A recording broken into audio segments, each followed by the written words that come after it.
और अब आगे बढ़ रहे हैं। देश में हो रहे आंदोलनों को लेकर बाबा रामदेव का एक अहम बयान सामने आया है। बयान में नाबालिग बच्चों को आंदोलनों में आगे करने पर योग गुरु रामदेव ने सवाल उठाए। रामदेव ने कहा है कि 5, 7 या 10 साल के बच्चों को थाने, एसपी या डीएम कार्यालय घेरने के लिए आगे नहीं करना चाहिए। साथ ही उन्होंने कहा है कि SC/ST के अपमान को संविधान के खिलाफ अगर कहा जाता है तो ब्राह्मणों के अपमान पर भी संविधान का विरोध होता है।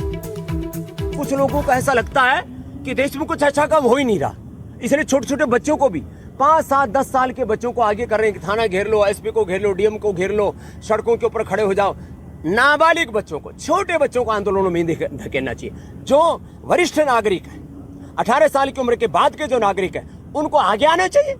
कोई भी आपको लगता है कि कहीं अन्याय हो रहा है, किसी के साथ भी अन्याय हो रहा है, मैं तो कहता हूं अन्याय चाहे छात्रों के साथ हो रहा है, अन्याय चाहे एक मरीज के साथ हो रहा है, अन्याय चाहे जवानों और किसानों के साथ हो रहा है, अन्याय चाहे एक SC/ST के साथ हो रहा है, और अन्याय चाहे एक ब्राह्मण के साथ हो रहा है।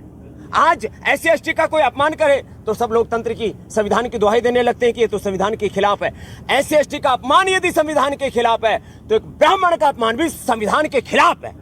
कुछ लोग ब्राह्मणों को गाली देने में लगे कि देश में तो लोकतंत्र चल ही नहीं रहा, ब्राह्मण तंत्र चल रहा है, बढ़िया तंत्र चल रहा है।